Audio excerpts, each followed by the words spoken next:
The best five-man lineups in the Eastern Conference. A look at some rankings via Bleacher Report that certainly raised some questions around looking at a Brooklyn Nets roster that's going to include one Kevin Durant, one Kyrie Irving, one Ben Simmons, and in this projected starting five, Joe Harris and Nicholas Claxton. We break down where some of these other teams stack up, why it's right, why it's wrong, and why the Nets seemingly are being held underneath a cloud of doubt coming into the upcoming season. We dive in next. You are Locked On Nets, your daily Brooklyn Nets podcast. Part of the Locked On Podcast Network, your team every day.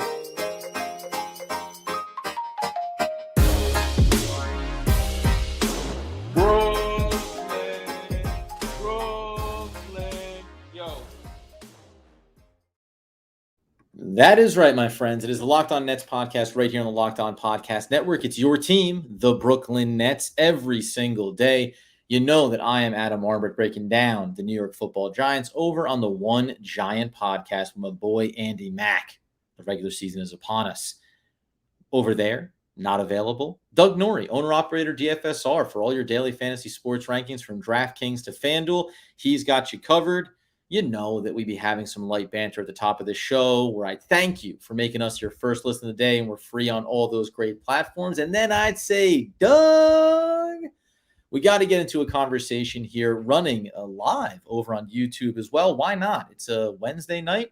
Figured dive in with both feet as the offseason continues to roll along here, looking ahead to the upcoming, obviously, training camps next month, trying to get a sense of where the Brooklyn Nets are and where a lot of rosters are around this league. And as we say at the top, and as you see from the tag and the title on this episode, a recent ranking of Eastern Conference starting five following the Donovan Mitchell trade to the Cleveland Cavaliers had me at least raising some eyebrows when I took a look at some of the rankings and where the Brooklyn Nets stand. Doug obviously had a great conversation the other day talking about Donovan Mitchell, Cleveland being the team that acquired him, and what it means for the Brooklyn Nets, what it potentially means for the Eastern Conference. And we're going to tap into all of them. But I will say, any offseason moves, and there's a couple of things that are kind of bubbling up here. Doug and I are going to come in and talk about who's had the best offseason around the league, who's maybe had the worst based on expectations, where they finished last year, and where they hope to go in the upcoming season. But it always does feel like possibilities, projections, rankings, betting lines, it all moves on the narratives. It all moves on the latest story. You would expect, if you're the Cleveland Cavaliers and you acquire Donovan Mitchell, that you're going to skyrocket up the potential Eastern Conference contenders, the potential title contenders in the NBA. And yet it becomes very easy to start to look past some of the other teams in the East, some of the other teams around the league.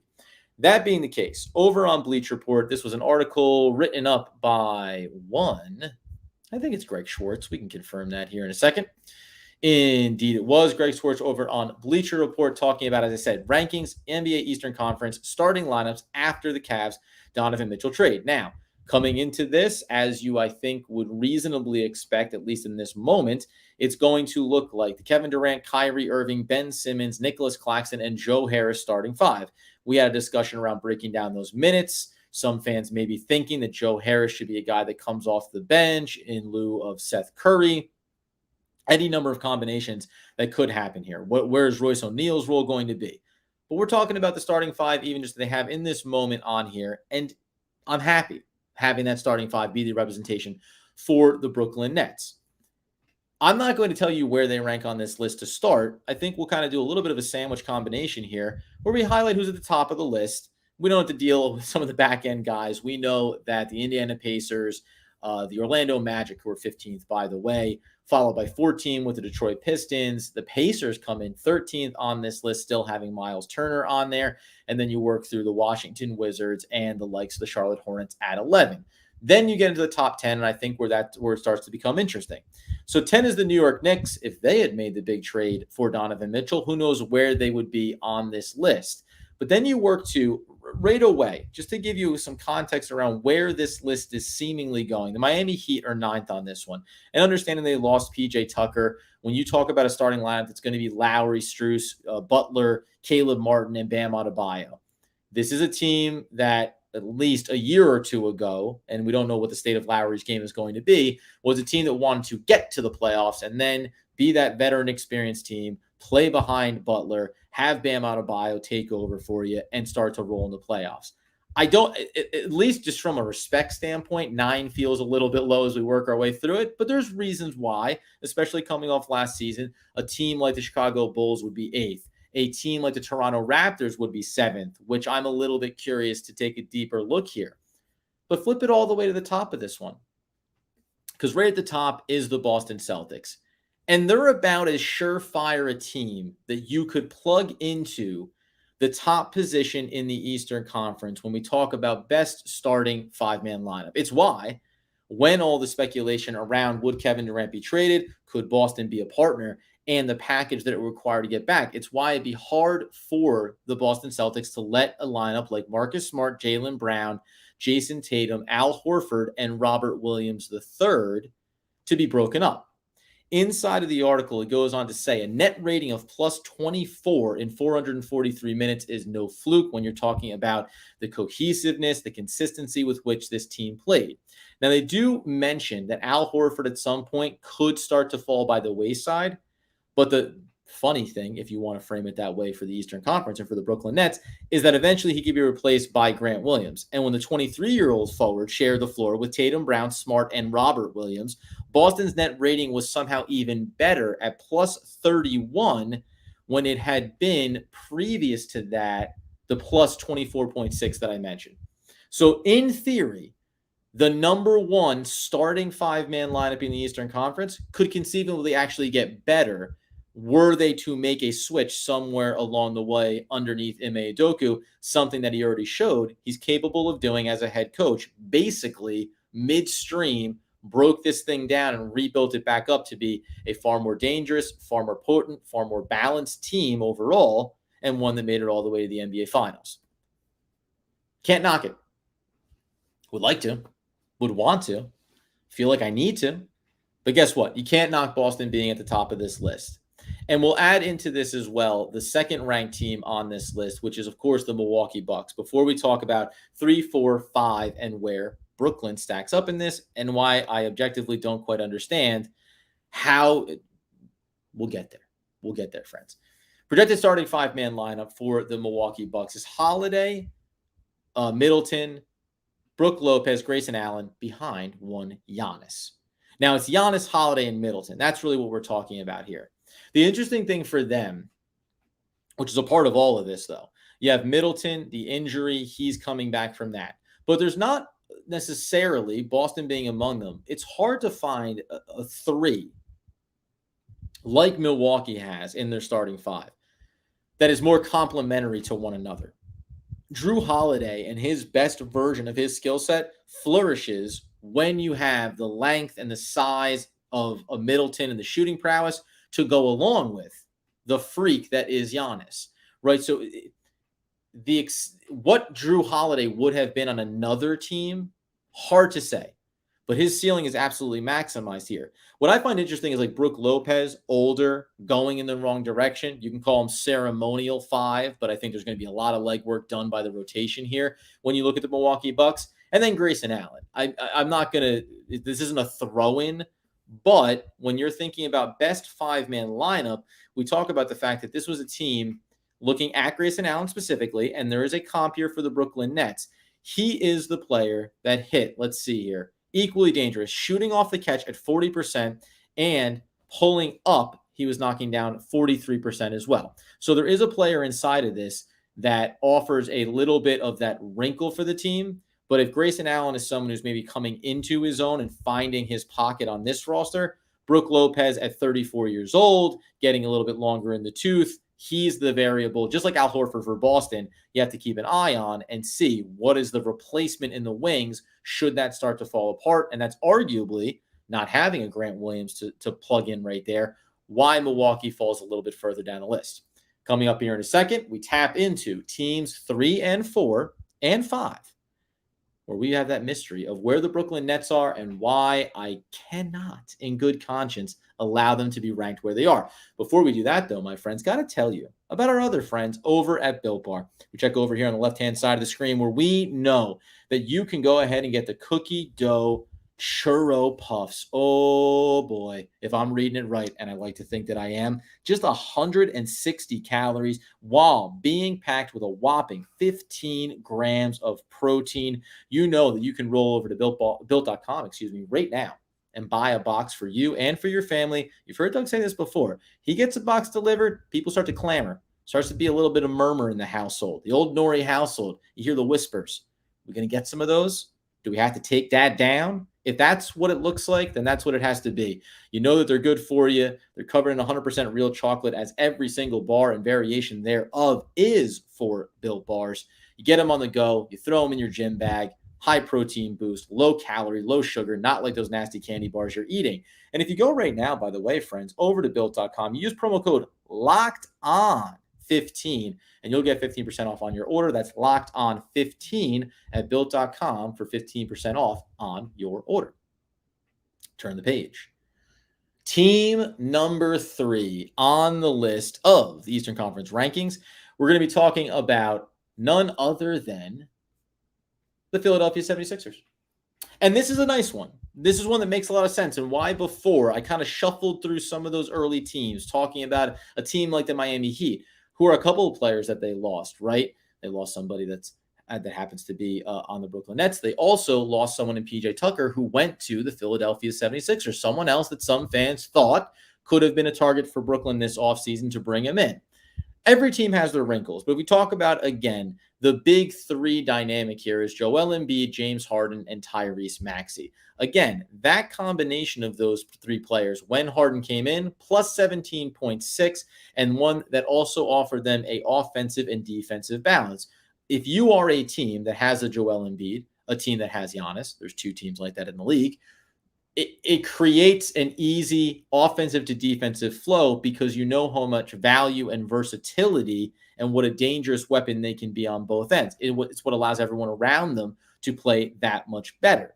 The interesting thing for me, again, is the addition of PJ Tucker. We know what he is. He's a pest. He's a bother. But as highlighted here, Tucker should be an easy fit with his extremely low usage offensive pace, who will spend most of his time setting screens and spacing the floor and heading to the corner to knock down threes. A whopping 88.6% of his three-point attempts came from the corners, and he converted 41.5% of those looks. The big question mark for me is, again, age and time and usage.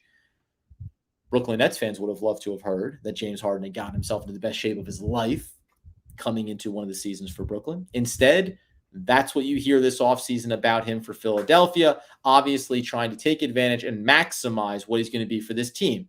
Tobias Harris being the other guy inside of this 5-man lineup, I think, is going to be fascinating, obviously. There's a world where he comes close to living up to what his contract is, and arguably, like, PJ Tucker may help in that as well. So I would never debate Boston or Milwaukee or Philadelphia being in and around this top 3 conversation. But as with every team, there is this variable, and I think there's some untapped potential for success here. Maxey is a component of that, and Tobias Harris is a component of that with the addition of PJ Tucker into this starting lineup. I have no qualms. You may be noticing, though, we're coming to team number 4. And the hard part here is that team number 4 is the Cleveland Cavaliers. And I mentioned at the top, the Cavs traded for Donovan Mitchell. It's what spawned this conversation. Okay, fine. A starting lineup that has Darius Garland, Donovan Mitchell, Karis LeVert, Evan Mobley, and Jarrett Allen. I understand how good this team can be. Arguably, they could have 4 all-stars, and if you start to think about including Mobley in that are going to be on their starting lineup, that caliber of player. However, even if we're going to talk about it, the one thing you have to acknowledge here, as every team has, Middleton injury for Milwaukee. Here, it's Karis LeVert. On paper, in theory, but he's a guy who's often injured. You can tell me that this team is going to be potent in from a scoring standpoint, now adding in Donovan Mitchell. You can also tell me that it does nothing to help what their backcourt defensive strength is going to be. They mentioned about Ricky Rubio recovering from his torn ACL. As you say, neither of these guys are going to be stopping anyone. So in a lot of ways, from a scoring perspective at these particular positions, it's going to be about out-shooting people. And in that regard, the front court could be even better, as mentioned here. With Mobley and Allen on the floor, the Cavs allowed just 105.7 points per 100 possessions, a mark that ranked in the 94th percentile. So there is a bit of a variable here. If you think that defensive quality can stay there with Mobley and Allen, and they can get better coming into this season, and now you add the firepower that is Donovan Mitchell. Once again, I am not here to debate whether or not these teams should be in the discussion. I just have a really hard time, as Doug and I talked about with player rankings, depending on where guys were put. Ben Simmons was one of them. Kyrie was one of them. Kevin Durant was safely inside of that top 10, top 5 area. When you looked at a guy like Kyrie, what was the knock? Well, you're talking about availability and if he'll be on the floor. You can go through any of these teams, 1 through 15, and talk about injury concerns, talk about production, talk about guys that have had contract gripes. You can talk about everything non-basketball related. But if the premise here is to use stats and to use the on-paper lineup that is going to be out there on a night-in, night-out basis, this is where I start to run into an issue when we turn our attention over to the Brooklyn Nets.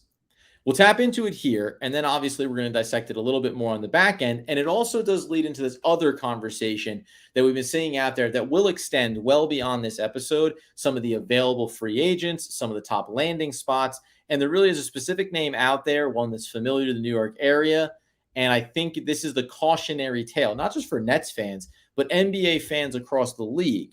Not just hearing a name, but also maybe getting lost in production that can sometimes be hollow stats, as opposed to things that show true value on both ends of the floor. That being the case, wouldn't you know it, at number 5, it is the Brooklyn Nets.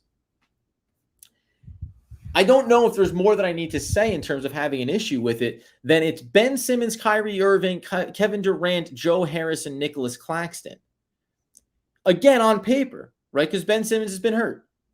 But on paper, name any one of those 4 lineups ahead of the Brooklyn Nets on this list that has a more dangerous and more talented, can be on par, but a more talented top 3 players on paper than the Brooklyn Nets have.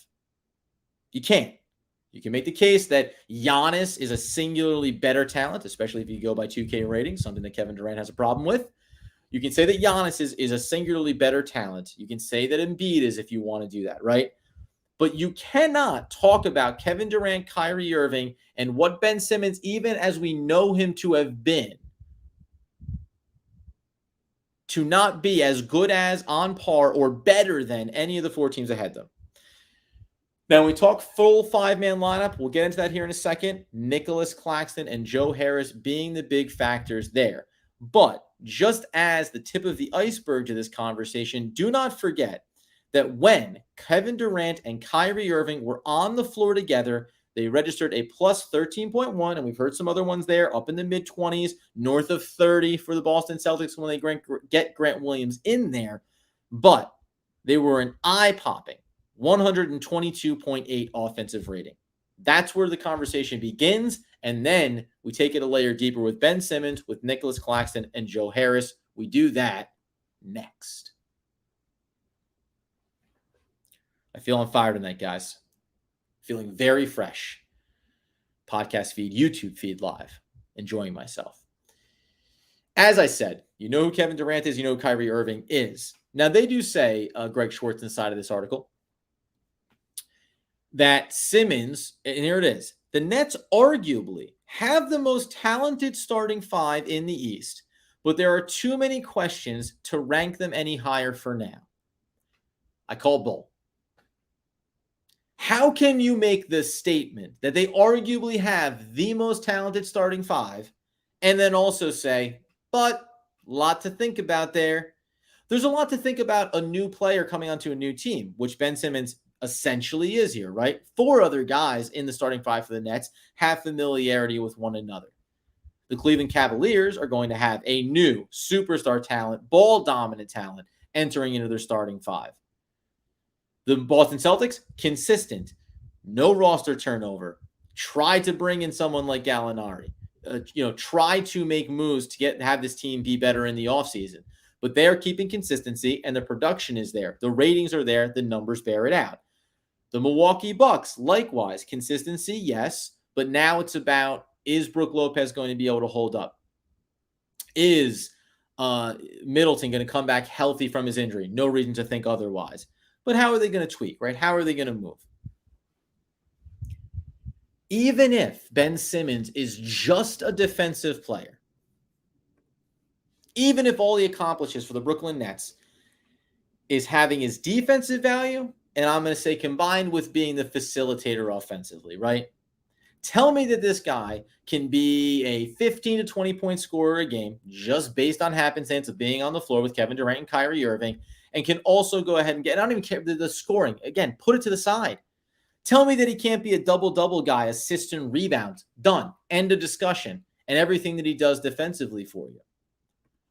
I don't know. These conversations over the last 2 years, I get why, but the angle and the slant that gets taken with the Brooklyn Nets, that because we saw this happen a year ago, this past year, that somehow is determining of what the outcome will be this season. It's not true. Just because the Milwaukee Bucks won the championship the year prior and were bringing back the same squad, they were destined to go to the finals again. Middleton gets hurt. If Middleton had been hurt the year prior, how would you have looked at the upcoming season differently? You can't. Likewise, when we talk about a guy like Joe Harris, I have a hard time wrapping my head around this. It's not often that I get worked up around the idea that the Brooklyn Nets are being disrespected. They've had their own ups and downs. They've had their offseason fun. But Joe Harris is, of course, coming off 2 ankle surgeries. So, in the alternative mode of this, it is Seth Curry. Another debate for another day. What's the best version of this starting lineup for the Brooklyn Nets? Do you sacrifice a little more size to bring in a little more offensive athleticism and versatility and give up something defensively there as well? But you have Ben Simmons now on this roster. He has, of course, though, thrived inside of this starting 5-man lineup. This starting, we'll say, 4-man lineup when you even include Nicholas Claxton. And you can go take a look at just him in the best 3-man lineups with Joe Harris, Kevin Durant, and Kyrie Irving. He is one of the best 3-point shooters in the game, bar none. We're not talking about the playoffs, where it has been a mixed bag. Still been good, but has had some of the all-time worst performances in there as well. Accepted. The other part of this is, again, Nicholas Claxton. And we've talked about this on previous episodes. His versatility defensively and the expectations you put on him offensively dramatically change with the addition of Ben Simmons into this lineup. Ben Simmons is now your best defender. So the second most dangerous assignment can be taken on by Nicholas Claxton. You have 2 players on this team that defensively can guard 1 to 5. If it's an Embiid, hey, another discussion to have. True of anyone, right? There's going to be some matchups that are going to be difficult no matter who you are. But Nicholas Claxton has already shown the ability to, on switches, pick up a guard and follow him to the rim without fouling and provide contested defense at the basket, as well as extending out beyond the 3-point line, as well as switching out on wings, right? There is plenty of versatility that exists in Nicholas Claxton to start. Now you are doubling down on it by putting Ben Simmons in front of him defensively and creating further defensive versatility, to say nothing of what Kevin Durant is as a defender as well. The unknown is always going to be a factor in these discussions, but I'm going to bank on what the upside of that unknown is. Like I can project what the best version of this lineup is. And it's as potent as anything in the Eastern Conference. I can also project the worst version of this lineup and every other lineup in the Eastern Conference. And that's where putting them 5th, just to me, falls apart so hard on the argument that, well, the Cleveland Cavaliers have added Donovan Mitchell. Okay, what if Jared Allen goes down? What if Mitchell, give me one injury. What if Karis LeVert re-injures himself? What if That dynamic offensive scoring in the backcourt suffers on a matchup-to-matchup basis because they don't have the size defensively at the guard spots to hold up against some more difficult assignments. What does that look like for you? Philadelphia, a dangerous team. But again, in the best version of themselves, Harden, Maxey, and Joel Embiid, is that toe-to-toe with the supporting cast of PJ Tucker and Tobias Harris? Do I want PJ Tucker and Tobias Harris, or do I want, Harris or Harris, Joe Harris and Nicholas Claxton? Depending on who your top three are, it changes who you want your backup two to be. And right on down the line you go when you walk through this list. Lists are funny. They're interesting. They can sometimes be silly. I think it's silly to say anything other than there's probably Boston, maybe clearly at the top with what they accomplished last year, the consistency, the versatility, and all the numbers to back it up. And then probably 2 to 3 to 4 teams, 5 teams maybe, that you put into this group that based on paper, any one of them could come out of that pack. And if I'm going to go on pedigree, and if I'm going to go on careers, and if I'm going to go on the numbers beyond just one season, then I'm going to hang my hat on Ben Simmons, Kyrie Irving, Kevin Durant, Joe Harris, and Nicholas Claxton to be above some of these other teams near the top of the list. That's my soapbox, friends. That's how you do the dance. It'll be fascinating to see. I know everybody is in on the conversation over here in the chat. I appreciate it. If we were running 2 hosts tonight, we'd be doing more over there. I'm going to look through them, get back into the comments on this one as well, because I do want the feedback around just where you think this team is. Because if this is the best 5-man lineup, sure, depth rotations, that helps you. But now we're talking about projecting the Eastern Conference. Should Cleveland, on paper, with the talent you see on paper, should they be above the Brooklyn Nets in the Eastern Conference? Where is Philadelphia in that hierarchy? How did they go toe-to-toe? Remember, once upon a time last year, a completely in disarray Brooklyn Nets team beat those Philadelphia 76ers in, for all intents and purposes, the same form and fashion they're going to be represented this year. Addition of PJ Tucker. We all get that. A footnote that maybe we'll get into down the line here at some point is that team number 6, which, by the way, makes sense to me to a certain extent, and I'll throw these in here, and Doug will come in. Maybe we'll touch back into this. We'll tap into this best available destinations tease for tomorrow's show. Carmelo Anthony is the landing spot player, and there's numbers that tell you, yeah, there could be value there, but they also could be a little bit of smoke and mirrors. Depends on where he goes. Likewise for a lot of trade candidates, free agent or otherwise. But I will say, if I found it shocking or at least insulting in some way that the Brooklyn Nets were 5th on this list, I think the Atlanta Hawks coming out with Trae Young, DeJounte Murray, DeAndre Hunter, John Collins, and Clint Capella, boy, is it a coin flip putting them ahead of Pascal Siakam, Scotty Barnes, OG Anunoby, Gary Trent Jr., and Fred VanVleet. That's a really fun debate. That's a really great conversation. And one of the things that Doug and I are going to talk about is who had that best off season. Well, we know, right, that the Atlanta Hawks made a big move to go get DeJounte Murray. But when we tap into some of the names on the market, John Collins is one of them. So there's teams that are kind of in these states of flux. And when I look at 6 and 7, the Toronto Raptors and Nick Nurse and the way that they're coaching, boy, is it hard to bet against them. So maybe we'll tap back into this conversation tomorrow on the podcast. That'll be for Friday's show that Doug and I will get back into this discussion. You get over on the YouTube channel where you're watching this right now, if you're a watcher, and you subscribe, you get into the conversation, you hit up those comments, you turn it over to the podcast feed, get those wherever you get those needs filled. Subscribe over there as well. Give a glowing review if you're so inclined. We appreciate it. It takes nothing, free to do, and we greatly appreciate it every single time. My friends, have got to shut it down. And as always, in the absence of my co-host, there is no quote short of saying that I miss my friend and I want him back here soon so we can continue talking all things Brooklyn Nets basketball.